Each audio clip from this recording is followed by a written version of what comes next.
Hi everyone, and welcome to this video Some Frontier video. Now, some of you will remember that a couple of months ago I did a video where I took you to Pioneer Road to my old computer clinic. And while there I showed you the blue Packard Bell iMedia.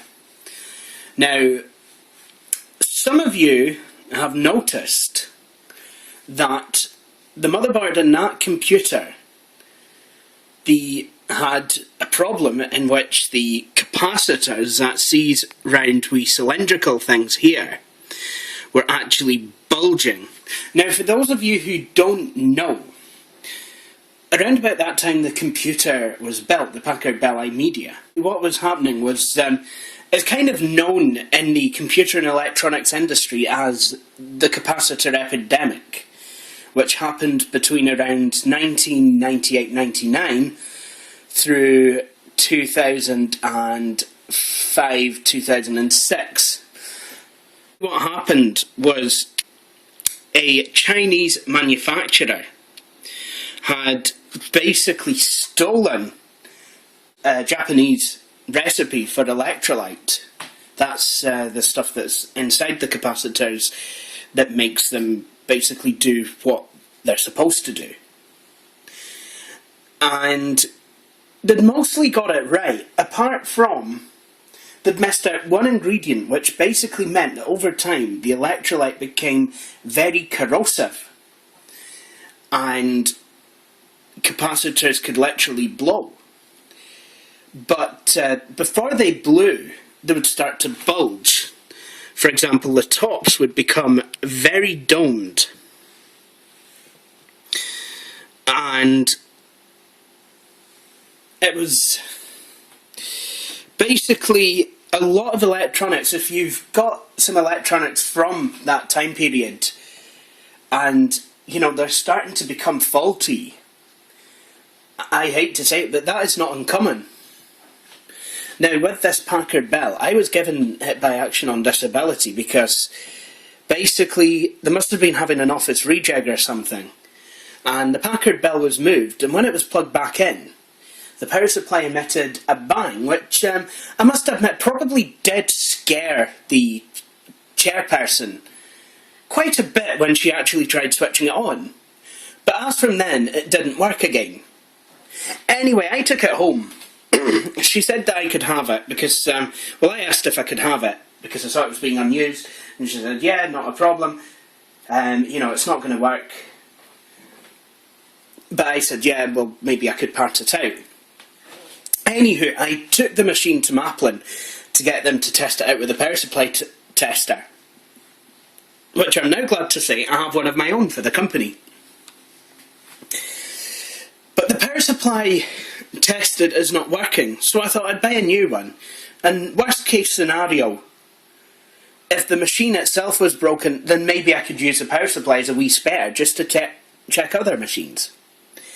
Anyway, the machine came up to life. The machine came to life after I changed the kettle lead, because the kettle lead was a wee bit broken as well, that I'd originally tested it with. But like I said, the motherboard did have bulging capacitors. Now,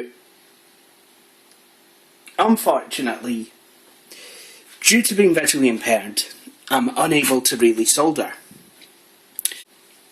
So, rather than trying to use a machine with bulging capacitors, what I've decided to do is just go out and replace the motherboard. Now, this motherboard, I do believe it is basically the same as the motherboard that it replaces. So let's have a wee look at this board. And hopefully some of you will start to learn some things as I identify some of the components out. The North Bridge, what that does is that actually transfers data from the memory to the CPU. Now basically it's all the fast stuff that needs processed instantly. Generally it's transport between RAM and the CPU. And then you have the South Bridge on here somewhere, and what that does is that transports data to the I/O bus, which basically controls all of the ports, input and output. So for example, on here we have two PS2 ports, mouse and keyboard, two RS-232 serial ports, IEEE 1284 parallel port, that's for an older style printer, headphones or speakers, line in and microphone ports, and the good old game port, which can also be used for connecting MIDI keyboards, but most commonly used in computers like the iMedia for connecting a good old fashioned joystick. Now this wee guy here is where the processor lives. And here is the RAM slots. Not entirely sure what RAM this takes, but I will soon find out.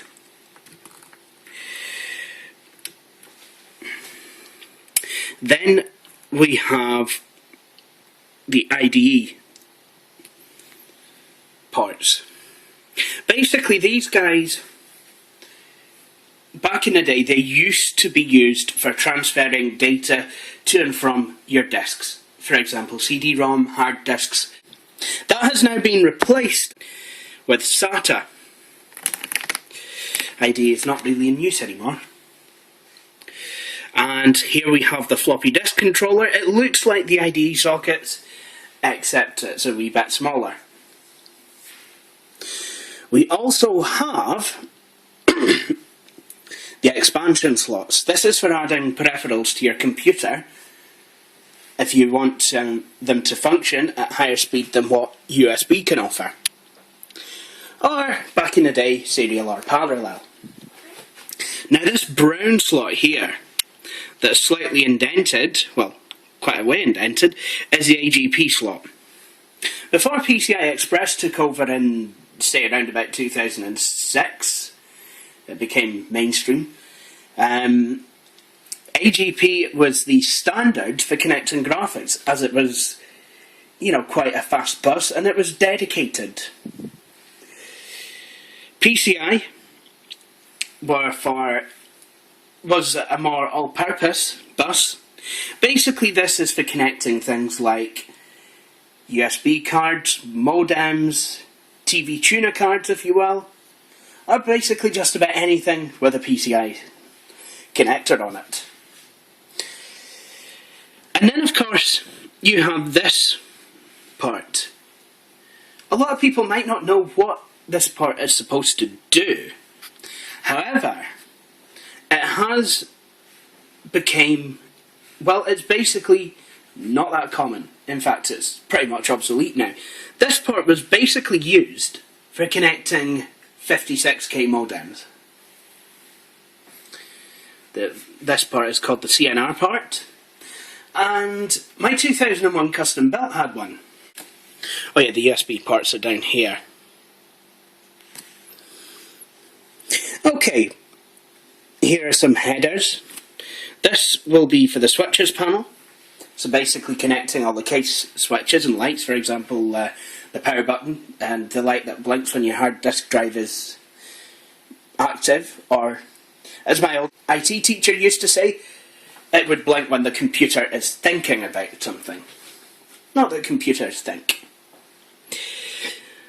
And here is a header for, I do believe, the front USB ports, although I could be completely wrong. Now, a lot of you might be wondering what the hell a watch battery is doing on a computer motherboard. Basically, you'll know that when you switch on your computer, it will know what time and what date it is. And the reason it knows this is because it's held in a wee chip called the CMOS.